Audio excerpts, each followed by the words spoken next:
नमस्कार, बहुत स्वागत है आपका। आप देख रहे हैं गणेशा धर्मासन मार्ग। मीन राशि वालों, शनि की 7.5 शुरू हो चुकी है और ये मई का महीना आपके जीवन में क्या कुछ बड़ा बदलाव लाने वाला है, क्योंकि 7.5 शुरू होने के बाद आपकी जीवन बहुत हद तक बदलने वाली है। क्या मिलेगी सफलता, ग्रहों की चाल क्या कहती है, चलिए जानते हैं विस्तार पे। देखिए, पंचम भाव पर देवगुरु बृहस्पति की पूर्ण दृष्टि रहेगी मई के महीने में। तो विद्यार्थियों के लिए पढ़ाई लिखाई को लेकर जो फोकस है उनका वो बढ़ेगा, पढ़ाई में मन लगेगा, चीज़ें एकदम परफेक्ट होने लगेगी और यहाँ तक कि कोई एग्जाम वगैरह है तो वो भी आप क्लियर कर पाएंगे।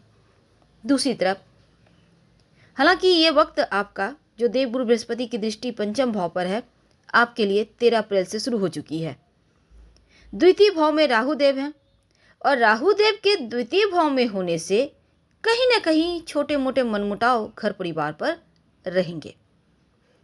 तो आपको विवादों से बचना है और कोर्ट कचहरी जैसी चीज़ें तो बिल्कुल भी नहीं पड़ना, नहीं तो लंबा खींचेगा, परेशान हो जाएंगे, तो ध्यान रखें। सप्तम भाव पर देवगुरु बृहस्पति, मंगल और शुक्र की पूर्ण दृष्टि रहेगी मई के महीने में।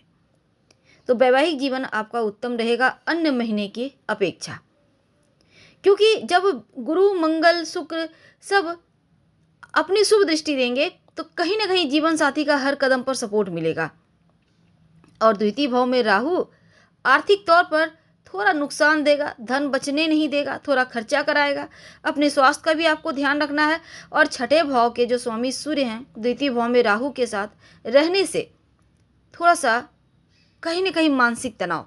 लेकिन क्या होगा, विस्तार से जानते हैं आपके नौकरी करियर के मामलों में।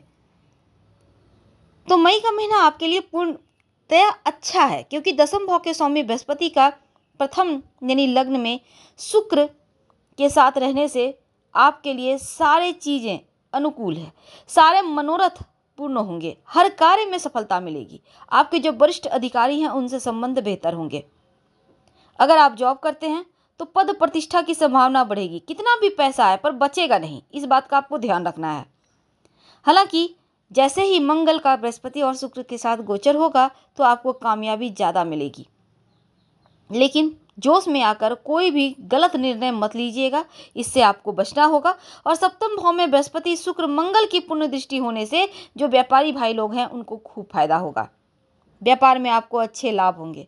पार्टनरशिप में कोई काम करते हैं तो लाभ होने की संभावना बढ़ जाएगी और नए सौदे भी आपके होंगे।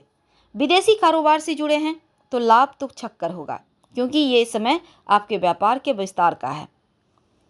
धन की बात करते हैं तो मिला जुला हुआ वक्त है, क्योंकि द्वितीय भाव में राहु के होने से, द्वितीय भाव में शनि ग्रह के पूर्ण दृष्टि होने से आर्थिक तौर पर थोड़ा नुकसान हो रहा है।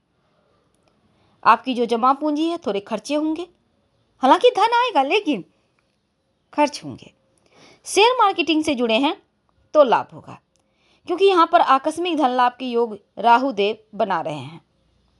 माह के उत्तरार्ध में विदेशी धन प्राप्त होने की प्रबल संभावना बनती है। विदेश से धन, विदेशी जमीन से लाभ, विदेशी जमीन पे नौकरी, विदेशी वस्तु से आपको लाभ, पैतृक संपत्ति वगैरह में जो आपको हिस्सेदारी चाहिए था वो भी मिलेगा।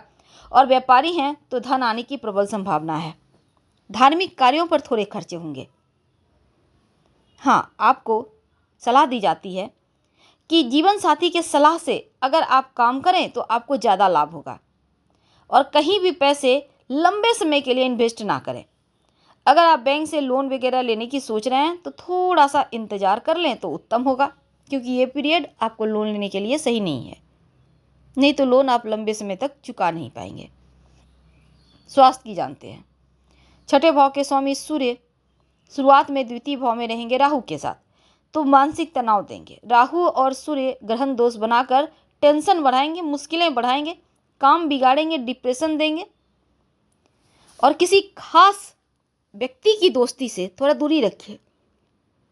आप कब सोते हैं, कब जागते हैं, ये बहुत ज़रूरी है। इसलिए सुबह उठें, व्यायाम करें, योगा करें, अपने आप को फिट रखें, बेवजह की बातों को तूल ना दें और अपने आप को मनोरंजन की चीज़ों में व्यस्त रखें। थोड़ा सा मानसिक तनाव है, इसलिए डॉक्टर के संपर्क में रहें तो उत्तम रहेगा। जो शनिदेव हैं छठे भाव पर पूर्ण दृष्टि डाले हुए हैं, तो जॉइंट पेन की समस्या थोड़ी बहुत मुश्किलें परेशान करेगी। हालांकि गुप्त परेशानियों से मुक्ति भी मिलेगी। हाँ, तला भुना भोजन मत खाइए, बासी खाना मत खाइए। कहने का मतलब थोड़ा पेट का ख्याल रख लें तो अच्छा है। पर अगर हम प्रेम और वैवाहिक जीवन की बात करें तो पंचम भाव पर बृहस्पति की पूर्ण दृष्टि है, तो अच्छी बातें होंगी। आपका जो लव रिलेशनशिप है वो और मजबूत होगा, गहरा होगा, और एक दूसरे के साथ इधर उधर घूमेंगे फिरेंगे, समय बिताएंगे, हल्की फुल्की चीज़ें होंगी। यानी हल्की फुल्की मनमुटाव है लेकिन बड़ा कुछ नहीं है। सप्तम भाव पर देवगुरु बृहस्पति मंगल शुक्र की पूर्ण दृष्टि है, तो वैवाहिक जीवन बहुत खूबसूरत है। जीवन साथी का हर कदम पर सपोर्ट मिलेगा और पारिवारिक मुद्दों पर पत्नी के साथ आप बातें करेंगे।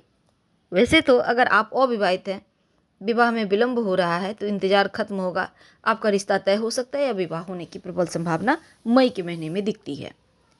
घर परिवार की बात करते हैं तो द्वितीय भाव में राहु के रहने से पारिवारिक जीवन यानी अपनों के साथ थोड़े मनमुटाव दिखते हैं।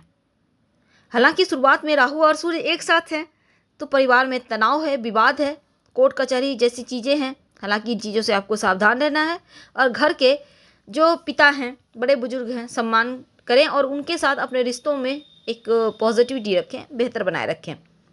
थोड़ा वाणी पर भी कंट्रोल बनाए रखिएगा क्योंकि वाणी दोस्त तो देगा यहाँ पर राहु। अब परिवार में जैसे कि एक सूत्र में बांधना आपके हक में है, तो अपनी मीठी वाणी का प्रयोग करें। अब जो बुध हैं, राहु यहाँ पर सूर्य के साथ जैसे ही राशि परिवर्तन करेंगे तृतीय भाव में, तो भाई बहनों का प्यार मिलेगा, उनका सपोर्ट मिलेगा। तो ये वक्त बहुत सारे हलचल लेकर आया है। लेकिन दूसरी तरफ आप उपाय क्या करें कि आपके लिए बढ़िया हो जाए, ये तो हम जानेंगे। लेकिन उसके पहले जानते हैं कि आपके जीवन में ये जो राहु आपको आपके दुश्मनों को हराने में आपकी सहायता करेगा और यात्रा पर जाने के बहुत सारे अवसर मिलेंगे। हालांकि यात्रा से लाभ भी होगा, लेकिन मई के महीने में जो राहु है आपके लिए बहुत अच्छा नहीं है क्योंकि आपको अपनों का, करीबियों का समर्थन नहीं मिलेगा। आप लाख प्रयास कर लें, लोग आपसे कटे कटे रहेंगे। रिश्तेदार या परिवार के सदस्यों के साथ बेवजह बहस ना हो जाए, इसका ध्यान रखिएगा। और थोड़ा सा आक्रामक रवैया आपका अपनों के बीच मतभेद पैदा करवा सकता है। हालांकि जीवन साथी के साथ बेवजह मत उलझिए, अनचाहे बातें करने से बचिए। थोड़ा सा अहंकार है, थोड़ा सा कड़वी भाषण है, इसको आप मीठापन में बदल सकते हैं। हालांकि इस समय कहीं ना कहीं खर्चा बढ़ाएगा राहु, तो बैंक बैलेंस घटेगा या फिर आप पैसे जोड़ नहीं पाएंगे, इसलिए खर्चों पर कंट्रोल रखें। और इस दौरान बड़ा इन्वेस्टमेंट बिल्कुल भी ना करें, बचिए, क्योंकि थोड़ा मानसिक तनाव भी है। तो अपने आसपास का वातावरण को बेहतर बनाने के लिए आपको प्रयास जरूर करना चाहिए। तो आपको इस मई के महीने को और बेहतर बनाने के लिए मंगलवार के दिन ही नहीं बल्कि रोज सुबह हनुमान चालीसा पढ़कर दिन की शुरुआत करना है। और आप दूसरी बात, आपको थोड़ा सा यहाँ पर अपने हेल्थ को ध्यान रखना है, इसलिए आप किसी भी गुरुवार के दिन पास के मंदिर में 2 हल्दी की गांठ दान कराइएगा। मंदिर में जाके रख आइए, आप किसी को देना नहीं है। और रोज संभव हो तो राम रक्षा स्तोत्र का पाठ करें क्योंकि टेंशन थोड़ा ज़्यादा है, उससे मुक्ति मिलेगी। फिलहाल आपसे विदा लेंगे। हर हर महादेव। धन्यवाद।